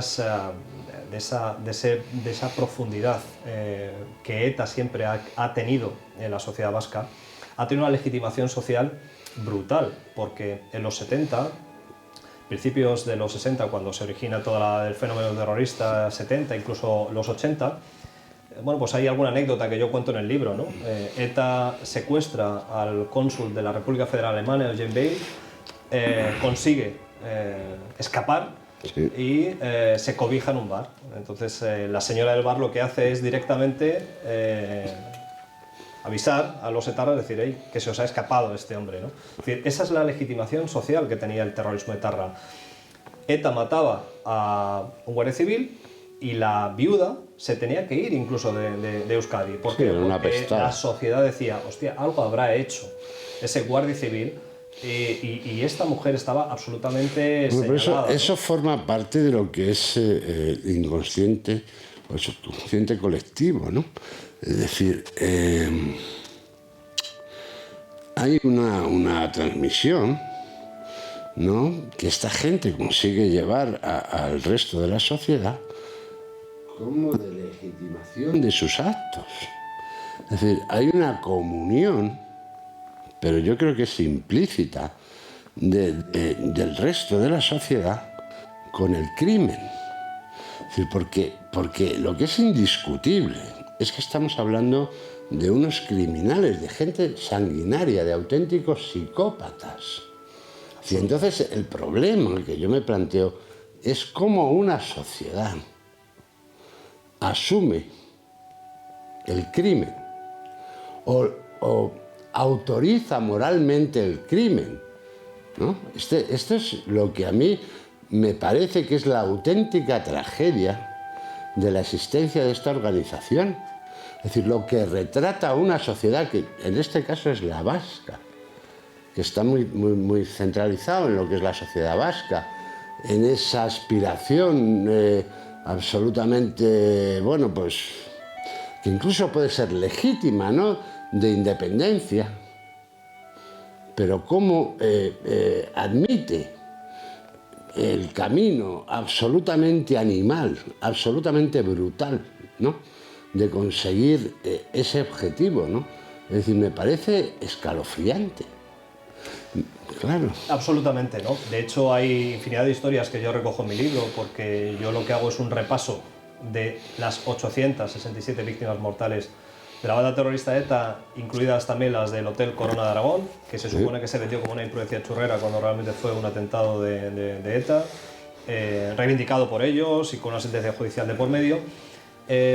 Pero digamos que hasta la socialización del conflicto en terminología etarra, que es como ellos llamaban a que sus objetivos ya no eran necesariamente los cuerpos y fuerzas de seguridad del Estado y empezaron a ser políticos, a partir de ahí la sociedad ya lo ve de otra forma, ¿no? Porque, hostia, que me puede tocar a mí, ¿no? Entonces ahí empiezan a reaccionar de alguna forma. Cuando los pobrecitos que morían eran guardias civiles en Baracaldo, en Bermeo, en Sestao, en Hernani, en Rentería, policías nacionales, con bueno, ahí entiende, pero yo creo que ahí entiende la gente que el riesgo forma parte del sueldo. ¿Me entiendes? Es decir, que va, sí, es decir, tú eres Policía Nacional, estamos en los años del plomo, esos que bueno, pues le disparaban a todo el mundo en la nuca, o le tendían una encerrona, o en un control pues soltaban y le metían 2 tiros. Pero la gente lo entendía, pues eso, como una guerra, ¿no? Es decir, tú estás en un bando, yo estoy en otro, y ahí puede caer cualquiera, ¿no? Pero luego sí ya hay una selección. Luego hay una serie de masacres absolutamente brutales que le encogerían el corazón a cualquiera, ¿no? De civiles, de niños, de gente absolutamente inocente, ¿no? Inocentes de toda culpa, que es que no los puedes implicar ni en la represión, ni en nada, en cero. Pero si me permites, eso es un grave error. Es decir, utilizar... No, yo no estoy hablando por mí, estoy hablando por cómo la visión social. Totalmente, la psicosis que haya podido haber o la percepción que hayamos podido tener o que se haya podido tener para el mantenimiento, porque efectivamente, si no, de ninguna forma esto se mantiene durante el tiempo, ¿no? Pero se decía, oye, algo habrá hecho, es un guardia civil, es un policía nacional, no ha hecho nada, simplemente es formar parte de los cuerpos y fuerzas de seguridad del Estado. Y aquí no ha habido una guerra, ni siquiera ha habido un conflicto. Aquí había unos que asesinaban y otros que eran asesinados, simple y llanamente. Insisto en el dato, más del 90% de los crímenes de ETA vienen después del franquismo. O sea, que no nos cuenten la historia de es que, claro, venimos de la represión. La represión, si existió, existió en todas las partes de España, evidentemente en algunas. No hubo ninguna represión. Es decir, no. Pero déjame que me... Pero es que lo puedes... Pero Ignacio, sí, perdóname, tú lo estás dejando así como que algo que pudiera haber sucedido. Es que yo no lo he vivido. Yo sí lo he vivido. Y la represión que pudiera haber de los nacionalismos no fue tal. Es decir, no existió nunca. Jamás. Pueden contar la historia como les dé la gana, pueden contar lo que quieran, pero te digo que ni el nacionalismo catalán ni el nacionalismo vasco sufrieron una represión más allá de la represión que pudiera sufrir cualquier comunista, activista o cualquier sindicalista, activista. Eso es mentira. Pero aparte de eso, a mí hay una cosa que me llama poderosísimamente la atención, y es el germen del nacionalismo vasco. Es decir, yo creo que un elemento como Sabino Arana, que es un elemento absolutamente, yo diría, de ultraderecha xenófobo a más no poder, es de un racismo, sus textos son de un racismo repugnante, puede prender en la mente o en la mentalidad o en la cultura de un pueblo. Es lo que yo no entiendo. Y cómo de ese ser absolutamente reaccionario como era Sabino Arana, puede mamar un movimiento que se denomina de izquierda o de extrema izquierda o revolucionario o libertario o lo que sea, ¿no? Es decir, me parece flipante.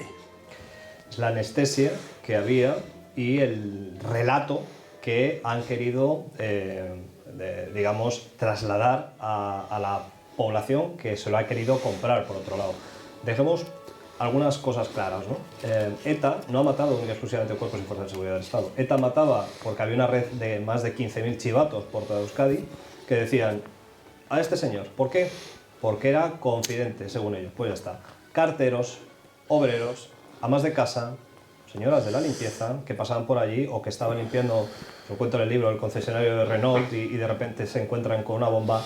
Niños, es decir, que por esos obreros que dicen luchar, a esos mismos los han aniquilado, ¿vale?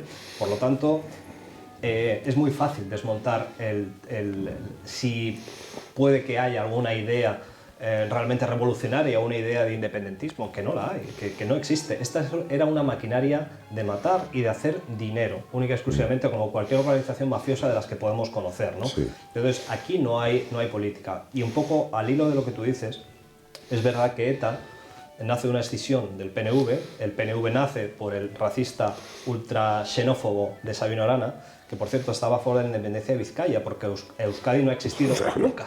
Euskal Herria no ha existido nunca. Lo que pasa que, lo hemos comentado, que si tú y yo a lo mejor hubiéramos nacido en Rentería, pues igual, pues con ese delirio, esos libros de texto donde te dicen que hay dos estados opresores, España, Francia, y tú vives en la idílica Euskal Herria que no ha existido Ya, nunca, Ignacio, pero yo, pues te lo pero así. yo no me la como esa. Es decir, yo la niego. Es decir, yo creo que tiene que existir, o tienen que existir otros factores. Es decir, tiene que haber a lo mejor, pues no sé, un desencanto, o tiene que existir una contestación de ese individuo, el no sentirse integrado en una sociedad, el tener algún tipo de problema familiar, el sentirse nadie, es decir, la necesidad de sentirse integrado en un colectivo, de sentirse importante de algo. Es decir, tiene que haber un factor, es decir, que lleve a una persona a cometer, que a veces eran adolescentes, es decir, que no necesariamente estamos hablando de asesinos de 40 años ya cuajados, ¿no? ¿Qué tal? No, de adolescentes que se apuntaban a la vaina esta y se iban a un campo de entrenamiento con el IRA o en Argelia o donde sea, y de ahí pasaban a poner bombas Lapa debajo del coche de cualquiera, ¿no? Es decir, tiene que haber algo, tiene que haber un factor de desestabilidad emocional, algo tiene que ver que les sumara al movimiento.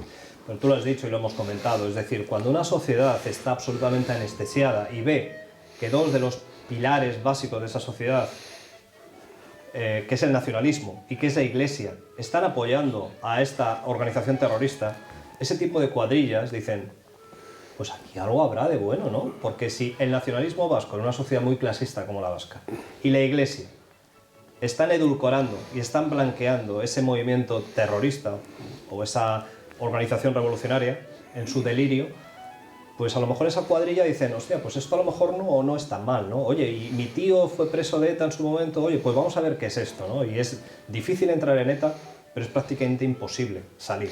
Bueno, En esa ETA es otra. Han matado a varios de los esa es otra. suyos, ¿no? Sí. Aparte de Joyes y Pertur, también hay algún otro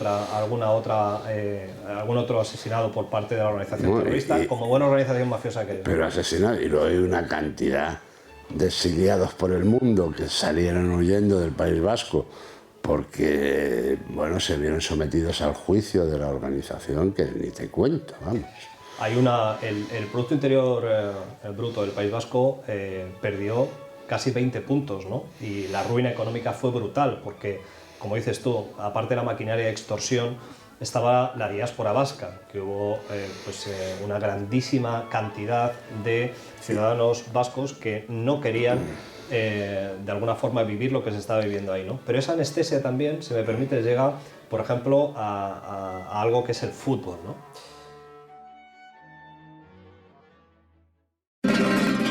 Y era un domingo en la tarde, fui a los coches de choque. Allá estaba tú, con tu melena viento platino de bote, allá estaba tú. Bueno, buenas noches, señor Tigre. Buenas noches. Una semana más, en esta ocasión viene usted a relatarnos esa quinta efusión que tuvo lugar en esta esfera llamada Tierra. Pues yo nací en 1492, en Coimbra, Portugal. Coño, ¿también ha sido usted portugués? Ya te digo. Carajo. Carajo. Usted nace en Coimbra en 1492, coño, el año del descubrimiento, y se deja usted atrapar, lógicamente, por esa fiebre, ¿no? Por la navegación, por el descubrimiento, por la aventura, por lo exótico. Yo fui marinero. Ah, usted fue marinero. Sí, señor. Vaya por Dios. Con el Gran Magallanes.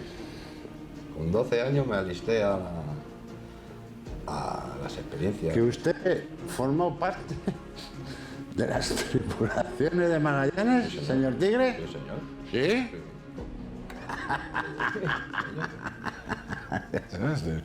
Coño, pues esto sí que se pone interesante, pues porque participó usted en todas las expediciones de Magallanes. En todas. Coño, entonces usted estuvo en la primera vuelta al mundo. Sí, señor. ¿Y murió dónde? Pues yo morí en Sevilla. ¿Usted llegó a completar la vuelta al mundo? Yo nací el 6 de... morí el 6 de septiembre de 1522. El 4 llegamos ¿En la ciudad de Sevilla? Justo en la ciudad de Sevilla. Pero vamos a ver, señor Tigre. Usted me está diciendo que usted fue uno de esos 18 hombres que abrazaron la gloria de completar la vuelta al mundo. Sí. Esos 450, creo recordar que eran, o 425, que comenzaron la expedición de Magallanes. Yo fui uno de los 18. ¿Sí? Sí, señor. Ahora que el día 6 de septiembre fue el día que fallecí. Coño, ¿y eso cómo fue? Pues eso es muy fácil, porque el barco estaba hecho polvo, tú imagínate 18 tíos para llevar el barco hasta Sevilla, desde Cabo Verde. Cabo Verde fue el último sitio donde paró el Cano, o donde fondeó, mejor dicho, el Cano. Sí, señor. Sí, para abastecerse de víveres, porque estaban ustedes muertos de hambre cuando llegaron a Cabo Verde, ¿no? Y cuando llegamos a Sevilla igual. Peor todavía. Tú fíjate, el barco estaba que se caía a cachos ya. La gente, hacíamos 3 turnos diarios. ¿Sí? Entonces era una desesperación, un hambre, una sed. Y a mí se me ocurrió la gran idea. Estaba bombeando agua. Hombre, ya ves.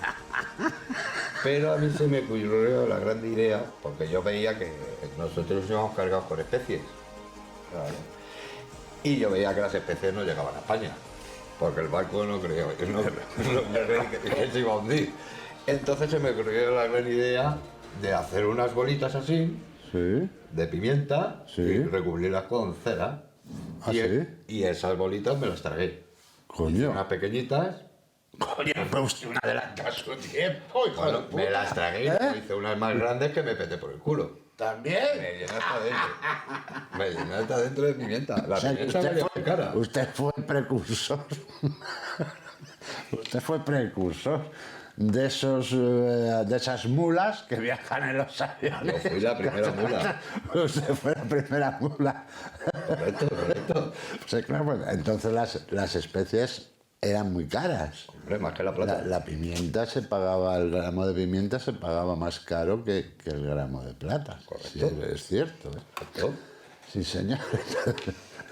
Pues ese fue mi gran fallo. Bueno, su gran acierto. Mi gran acierto. ¿No? Pues si le podía haber salido esta vez, ¿no? Sí, sí, pero no salió. ¿Y por qué fue que no se salió? Pues porque yo llegué medio inconsciente a Sevilla y en el momento que llegué pues nos dieron agua, nos dieron pan caliente, nos dieron de todo, pero claro, yo al estar inconsciente a mí me lo petaron. Me empezaron a meter agua, me empezaron a meter pan y De ¿qué todos pasó? los sevillanos. Que reventé. Reventaron la bellota. Y eso fue Qué muerte más chunga. Escuche, hijo de puta. Yo no me lo puedo creer, de verdad. Por esa muerte tan picante. Tan picante. Escúchame. Este flojito, Escúchame. Entonces usted no fue consciente de lo que supuso la primera vuelta al globo terráqueo, ¿no? Yo fallecí. Yo fui a pisar tierra, me dieron alimento. Murió usted sin honores. Se murió sin honores, claro. Murió hecho un gilipollas. Pues ya ves, casi llegó a tocar el cielo. La gran aportación desde la primera vuelta al globo, la primera vuelta al mundo, fue la constatación, que por cierto se hizo en Cabo Verde cuando se dieron cuenta que le habían ganado un día, le habían robado a ustedes un día al tiempo. Sí, señor. Sí, señor. Fue la constatación del movimiento de rotación de la Tierra y de que en la Tierra, pues, dependiendo del lugar en donde uno se encontraba en un tiempo distinto. Es decir, de los usos horarios y todo esto. Eso fue un grandísimo descubrimiento y todo fue gracias a ese portugués, el gran Magallanes. El gran Magallanes, que me llevó a mí a estudiar náutica. Que lo sepa usted, que hemos tenido una vida paralela. Pues fíjate, yo gracias a Dios lo conocí. Usted lo estudió. ¿Eh? Hasta la próxima. Hasta luego.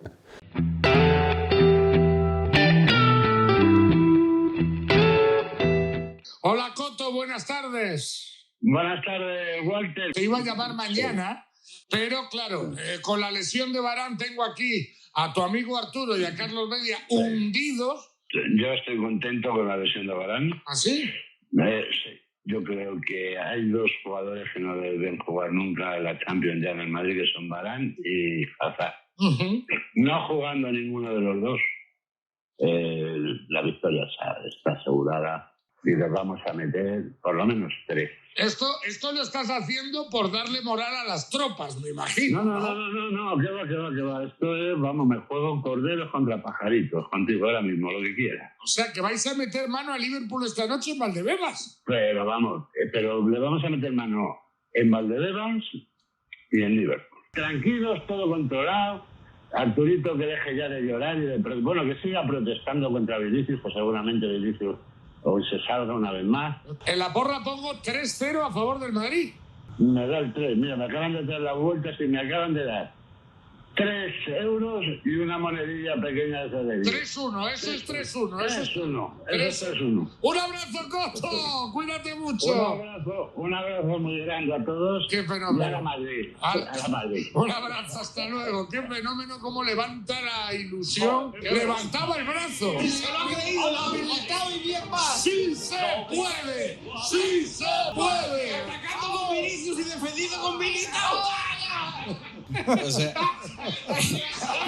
Decía Henry Poincaré que el azar no es más que la medida de la ignorancia del ser humano. Predecir el futuro o adivinar puede estar en manos de cualquiera, pero hay unos que lo tenemos más fáciles que otros. Hay dos tipos de inteligencia.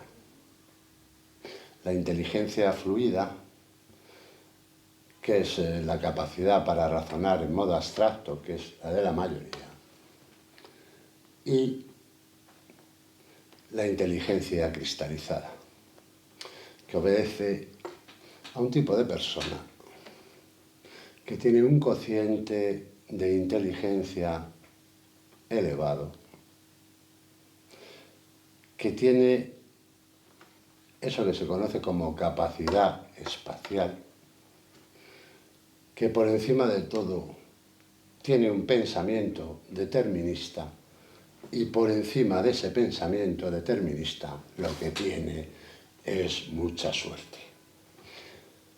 Espero que este programa os haya gustado. Hasta el próximo. Un abrazo cósmico. On our own.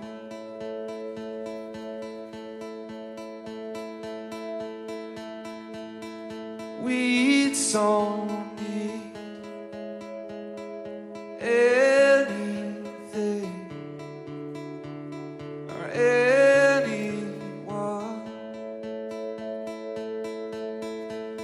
If I lay here, if I just lay here, would you lie with me and just forget the world?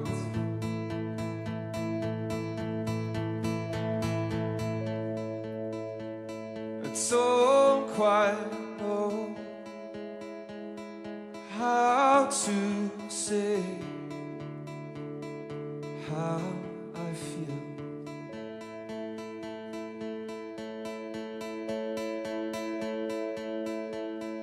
Those three words are said too much. They're not enough. If I lay here, if I just lay here, would you lie with me and just forget the world? Forget what we're told before we get too old. Just show me a garden that's bursting into life.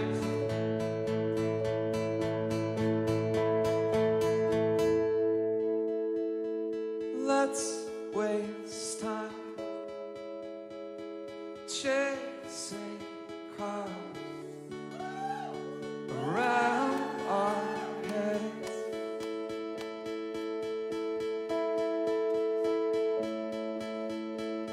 I need your grace to remind me to find my hope. If I lay here, if I just lay here, would you lie with me and just forget the world? Forget what we're told before we get too old. Just show me a garden that's bursting into life. All that I am and all that I ever was is here in your perfect eyes. They're all I can see. I don't know a word, confused about how as well. Just know that these things will never change for us at all. If I lay here, if I just lay here, would you lie with me and just forget the world?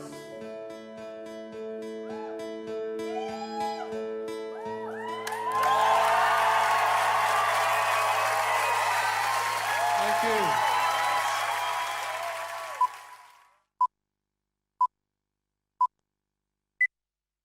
Marinero de agua dulce. ¿Cómo era la canción de la Pantoja? Marinero de luz. Luces con alma De agua dulces. de fuego, ¿no? Esta le dedicaba una canción a cada uno, ¿no? creo Porque que- el marinero de agua dulce era el torero, ¿no? El paquirri. Pero no era marinero, era marinero de luces De con alma de luces. fuego. Ah, marinero de agua dulce. Claro, entonces sí. Eso es lo que me estáis diciendo. Ese era paquirri, marinero de agua dulce. Luego al boxeador le dedicó una que era eres un enano, no sé cuánto, mentiroso, asqueroso, repugnante. Me encanta esa canción, ¿eh? porque ya como que se ahoga y todo ya insultándolo, ya que ya no podía más. Una maravilla. Ay, me encanta. Una maravilla. Le llama de todo. Me encanta, yo creo que no le falta nada. Es fantástica. Me encanta. Rencoroso, repugnante, no sé Es qué. un gran necio, un Un estúpido necio. engreído, falso enano rencoroso. A la salud del muerto. Como, Paz descanse. es que en paz descanse. El marinero de los puños de oro. Y luego al otro no le dedicó ninguna, no le di tiempo. ¿A quién? A Ortega Canos. Pues no lo sé, la verdad que yo no sé a quién le dedica cada canción. Ella era muy de toreros, porque... no, si Paquirri no, hombre, si Paquirri no estuvo casado con ella. Yo qué sé, yo no me sé la vida de esta señora. Yo me encanta cómo canta, pero... Pero esa era la Pantoja, coño. Es verdad, esa era la... Pero bueno, corta esto, Pero, por amor pero de espérate, Dios. la canción es de ella. ¿Qué va, Esa hombre? canción es de La ella. Pantoja. Anda, De Rocío cállate. Jurado. Anda, vamos a dejar de hacer el ridículo los dos. Esto es cojonudo. Escúchame, si es la Pantoja la que canta Marinero de Agua Dulce, no la otra. Marinero... Sí. Coño. Pues la has cagado tú. La has cagado tú. Ah, bueno.